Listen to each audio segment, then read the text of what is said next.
La culture moderne, avec son insistance sur le moi, offre un terrain fertile à l'égoïsme, ce qui prouve une fois de plus que les valeurs du monde contredisent celles de la Bible. Jean nous conseille de ne pas aimer le monde, car tout ce qui est dans le monde, la convoitise de la chair, la convoitise des yeux et l'orgueil de la vie, ne vient pas du Père, mais du monde. Les livres, les films et la musique mettent constamment en avant le message du moi d'abord et de l'amour de soi. Même dans les cercles chrétiens.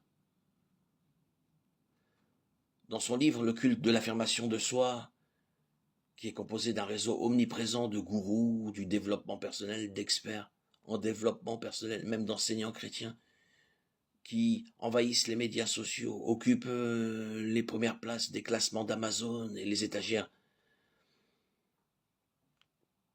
et peuplent bon nombre de nos chairs et même les couloirs des congrès, tous œuvrant à affirmer la suprématie du soi.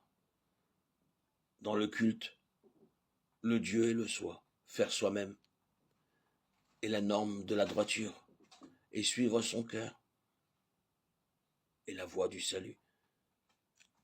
La Bible adopte une approche différente, nous empêchant de mépriser les autres. Premièrement, nous sommes les bénéficiaires de la grâce de Dieu et non les vainqueurs méritants du salut. Nous n'avons pas vraiment de quoi nous vanter. Nous lisons dans Éphésiens 2, 8, 9, car c'est par la grâce que vous êtes sauvés par le moyen de la foi, et cela ne vient pas de vous, c'est le don de Dieu. Ce n'est point le fruit des œuvres, afin que personne ne se glorifie. Notre marche et notre croissance chrétienne dépendent de Dieu, et nous vivons pour sa gloire. Deuxièmement, nous sommes appelés à avoir une vision centrée sur les autres, en valorisant les autres au-dessus de nous-mêmes. Ne faites rien par esprit de rivalité ou par vaine gloire, mais avec humilité, considérez les autres comme supérieurs à vous-même. Philippiens 2, 3. La vie chrétienne est une vie d'amour, de service et d'humilité envers les autres. Matthieu 20, 26, 28. Il n'en sera pas ainsi parmi vous, mais quiconque veut être grand parmi vous, qu'il soit votre serviteur.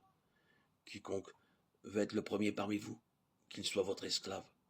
C'est ainsi que le Fils de l'homme est venu, non pour être servi, mais pour servir et donner sa vie en rançon pour plusieurs. Romains 12, 10. Aimez-vous les uns les autres d'un amour fraternel et montrez-vous mutuellement votre respect. Ce message n'est peut-être pas populaire aujourd'hui, mais il conduit à une marche chrétienne saine et florissante.